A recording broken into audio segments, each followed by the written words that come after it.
E aí, bora decodificar uma das habilidades que mais decide jogo na prova de linguagens do Enem? Tô falando da habilidade 3. É aquela que, vamos combinar, deixa muita gente de cabelo em pé. Mas hoje a gente vai desvendar juntos o que eu gosto de chamar de código sociológico da prova. E se eu dissesse que a chave para dominar essa habilidade já está aí, no nosso bolso, na palma da mão? É isso mesmo. O celular, com todos os aplicativos que a gente usa no dia a dia, é o melhor campo de treinamento que existe para a habilidade 3. Vamos entender o porquê. Certo, vamos ao que interessa. Pensa assim, a habilidade 3 é o eixo sociológico da prova. O que isso quer dizer? Quer dizer que a prova não está nem aí para como a tecnologia funciona, sabe? A parte técnica não importa. O que importa é para que ela serve, qual é o propósito, o papel daquela ferramenta na nossa vida, na sociedade. Essa é a pergunta de ouro. Olha aí, essa é a definição oficial, tirada lá da matriz de referência do Enem. Eu sei, lendo assim parece um trava-língua, meio acadêmico demais. Mas calma, a gente vai desmontar essa frase pedacinho por pedacinho e vamos ver que a ideia por trás é, na verdade, bem simples. E para fazer essa desmontagem, a gente vai focar em 3 pilares fundamentais. É sério, entendendo esses 3 conceitos, a H3 deixa de ser aquele bicho de 7 cabeças e começa a ficar, olha só, totalmente previsível. Vamos lá. Primeiro pilar, sistemas de comunicação. O que é isso para o Enem? É importante entender que não estamos falando do aparelho, do hardware em si. Pensa nos ambientes, nas plataformas, tipo redes sociais, aplicativos de mensagem, sites de streaming. É como se fosse o palco onde a comunicação acontece. A internet, nesse sentido, é uma praça pública gigante, e cada rodinha de conversa ali dentro tem suas próprias regras, seu próprio jeito de funcionar. Beleza. Segundo pilar, relacionar informações. Isso aqui é crucial. Não adianta só ler o que está escrito no texto e pronto. A gente precisa conectar aquele texto com o seu contexto. Ou seja, pensar como é que a plataforma onde essa mensagem foi publicada, como é que ela muda o jeito que a gente entende a informação. Pensa comigo, uma fofoca que chega no WhatsApp tem um peso totalmente diferente da mesma notícia na capa de um jornal, não é verdade? Pois é, a plataforma molda a mensagem. E agora, chegamos no coração da H3. A pergunta de US$ 1 milhão, função social. Basicamente para que, afinal de contas, essa ferramenta serve na prática, na sociedade? O objetivo dela é o quê? É democratizar o acesso a alguma coisa? É personalizar o consumo? É mobilizar um grupo de pessoas para uma causa? É exatamente essa pergunta que o Enem espera que a gente saiba responder.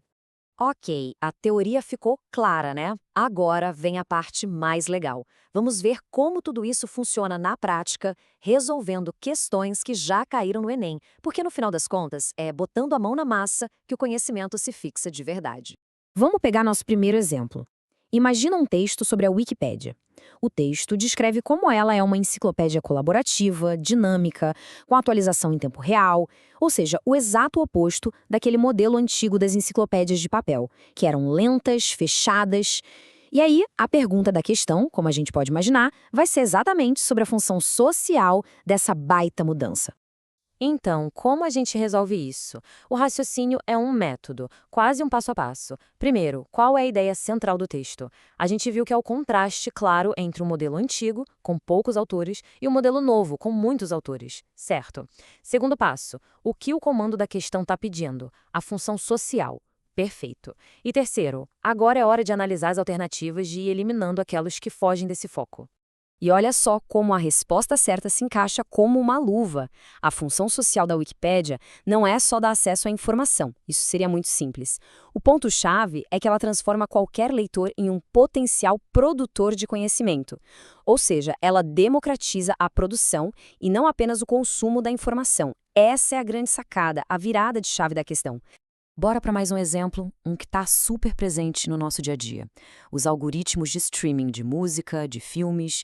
O texto base explica como esses sistemas rastreiam o nosso comportamento, tudo que a gente ouve e assiste, para criar aquelas playlists e recomendações, sabe aquelas que parecem que leem os nossos pensamentos.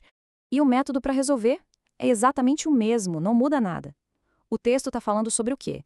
Personalização via algoritmos. A questão pede o quê? A função social disso. Com isso em mente, a gente já pode ir descartando as alternativas que, por exemplo, fazem uma denúncia sobre privacidade.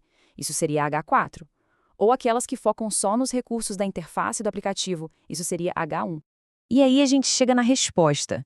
A função social desses algoritmos é exatamente isso: customizar. É pegar um oceano de opções culturais e filtrar, adaptar, entregar uma experiência que é única para cada pessoa. No fundo, o que eles fazem é mudar a nossa forma de consumir cultura, tornando tudo hiperpersonalizado. Bom, agora vamos para o momento super estratégico. Porque para mandar bem na H3, não basta só saber qual a resposta certa. É igualmente importante saber identificar as erradas, os famosos distratores. E pode acreditar, o Enem adora usar as outras habilidades como armadilhas para cima da gente.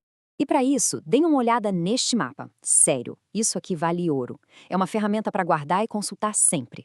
Ele mostra a diferença de foco de cada habilidade de forma bem clara. A H1 olha para a estrutura, para o formato da ferramenta. A H2 olha para a resolução de um problema prático. A H4 foca no lado crítico, nos riscos.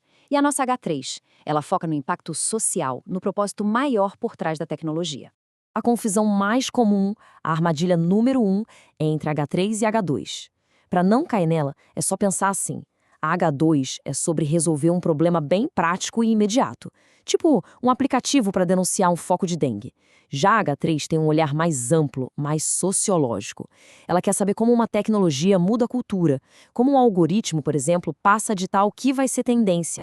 E para a gente fechar com chave de ouro, aqui vai uma dica final que pode acelerar e muito a nossa vida na hora da prova. É um padrão, uma pista que se repete o tempo todo nas respostas certas da X3. Fiquem de olho nesses verbos. As alternativas corretas da habilidade 3 quase sempre começam com palavras de ação social, como democratizar, engajar, mobilizar, customizar, compartilhar. Percebem? São verbos que descrevem um impacto na sociedade, um impacto coletivo. Quando um desses verbos aparecer numa alternativa, pode acender o alerta. É um sinal fortíssimo de que a resposta certa pode estar bem ali. E agora, para fechar, fica uma provocação para a gente refletir. Pensem na rede social que mais usam no dia a dia. Depois de toda essa nossa conversa, qual seria a principal função social dela? Para que ela realmente serve na dinâmica da sociedade? Fazer esse exercício, refletir sobre isso, é o melhor treino que existe. É aplicar a habilidade 3 na sua forma mais pura no nosso próprio cotidiano.